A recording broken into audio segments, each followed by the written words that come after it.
안녕하십니까. 6강입니다. 교재는 10과 두려움 말라. 계시록은 8장에서 9장입니다. 자, 일곱째 인을 뗄 때죠. 지금. 자, 우리가 그렇게 기다리던 일곱째 인이 떼어집니다. 사람들이 다 집중하게 되겠죠. 마지막 일곱 번째 인이에요. 자, 그런데 일곱 번째 인이 떼어지면은 무슨 큰 일이 이제 사단이 일어날 줄 아는데, 망할 줄 아는데, 그게 아니고 일곱 인이 떼어지면서 천사가 나팔을 불기 시작합니다. 첫 번째 나팔부터 시작해요. 자, 첫 번째 나팔을 붑니다. 나팔은 경고이면서도 전쟁을 가리키는 거죠. 그러니까 이 두 가지를 우리가 다 포함한다고 이해하면 좋겠습니다. 자, 첫 번째 나팔이 불려지죠. 물론 그 전에 금향료가 있고, 이게 성도들의 기도죠. 하나님 앞에 올라가고 이걸 쏟아버립니다. 심판이 이제 시작된다는 거죠. 그러니까 일곱 인을 뗄 때보다 일곱 나팔이 더 강하게, 앞에 전쟁 일곱 인, 지금 나팔은 더 강력한 우주 대변동의 역사가 일어나는 걸 보여줍니다.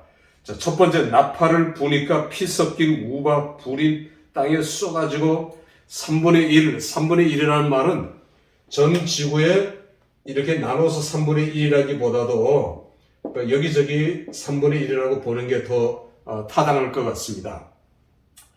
자, 이렇게 이걸 이제 별이 부딪히는 현상으로 볼 수도 있고요.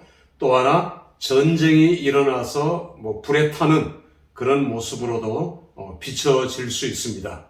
자, 두 가지가 다 이렇게 섞여 있다고 보면 좋겠습니다.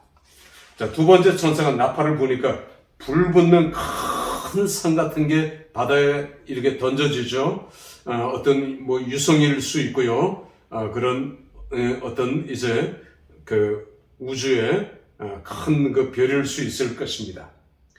바다의 3분의 1이 피가 되고 이제 바다의 오류들이 다 죽게 되는 그런 걸 보여주고 있는 거죠. 또 이걸 어떤 학자들은 원자폭탄 같은 걸 의미하기도 합니다. 불붙는 것들이, 거대한 것들이 쏟아지니까 3분의 1이 어떤 전쟁에 있어서의 마지막 핵전쟁을 의미한다. 이렇게도 볼 수 있겠죠. 자, 세 번째 천사가 나팔을 부니까 큰 별이 하늘에서 떨어져 강들의 3분의 1과 여러 물샘들이 없어지고 죽는, 이제 떨어지고 죽는 이런 역사들이 또 이제 일어납니다. 여기서 쑥이 나오고, 우리가 왜 원자폭탄이 터지고 나서 식물들도 다 죽는데 제일 먼저 돋아나는 풀이 쑥이라고 그러잖아요. 쑥이 그만큼 생존력이 강하답니다. 여기는 아주 그냥 초토화되는 거죠. 역시 전쟁과 우주 대변동들이 함께 일어나는 현상이라고 보는 게 맞을 겁니다.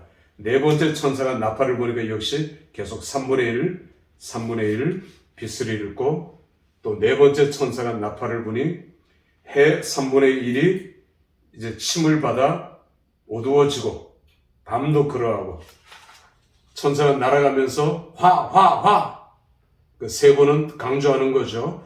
더 화가 있을 것이다. 더 화가 있을 것이다.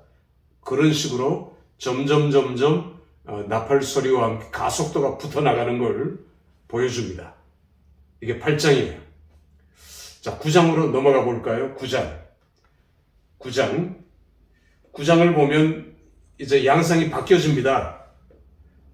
다섯 번째 나팔을 부는데 무적행, 아비소스라고 하는 헬라어인데, 이 아비소스라는 말은 우리말로 무적행이라고 번역했죠.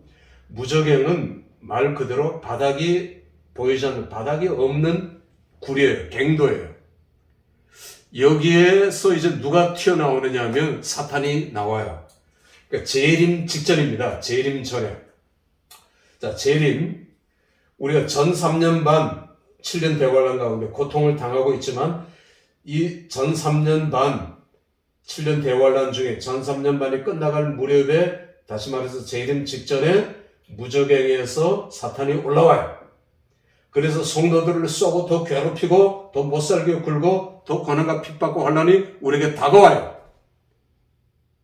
물론 마지막 전쟁, 마지막 예수 그리스도와의 싸움에서 예수 그리스도가 승리하는 걸 우리가 알고 있고 계시록에서 이미 보고 있지만 재림 직전에 나타나는 현상, 이 무저갱에서 연기가 나오면서 드디어 짐승이 올라오는데 아주 흉악한 모습을 하고 있는 그런 이게 심볼리즘이죠. 실제로 흉악한 모습을 몰고를 하는 영화에서 볼 수 있는 뭐 그런 이제 생물 그런 뭐 이제 모양이 아니라 그만큼 이제 악한 그런 악한 모습, 악한 모양을 한 그런 상징을 가진 사탄의 모습을 가지고 있는 이제 그 사탄의 정체가 등장합니다.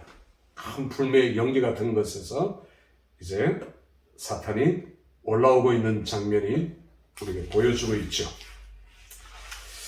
자, 그런데 그 사탄이 사람들을 괴롭히고 찌르고 하는데 하나님께서 14만 4천의 입맞은 자는 건드리지 못하게 보호하고 막아요.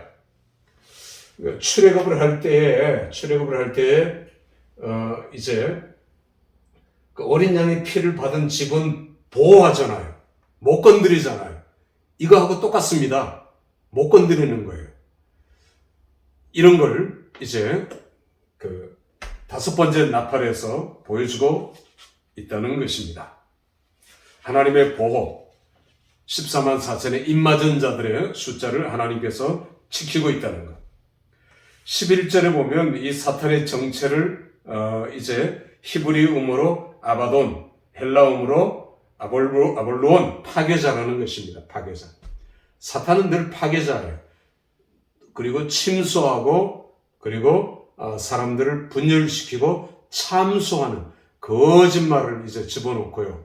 성도와 성도들끼리 마지막 때 나타나는 현상이죠. 마태복음 24장에도 그러하죠. 이걸 이제 주의 종과 성도들을 분열시키고 이간질하고 참소하고 거짓말로 나누고 분리하고 요즘 우리나라도 좌우가 심하게 대립되고 이런 것들이 참 마지막 때 나타나는 현상들인데 너무 안타까워요. 그러니까 우리 이제 만약에 그 우파 쪽에 있는 사람은 좌파 쪽에 있는 사람들을 적으로 돌리지 말고 좀 이렇게 품는 그런 자세가 성경적인 자세를 할 겁니다. 교회도 우파교회, 좌파교회 지금 막 그렇게 나눠져 있지 않습니까? 이런 것들이 점점 이게 우리나라에만 나타나는 현상이 아니잖아요.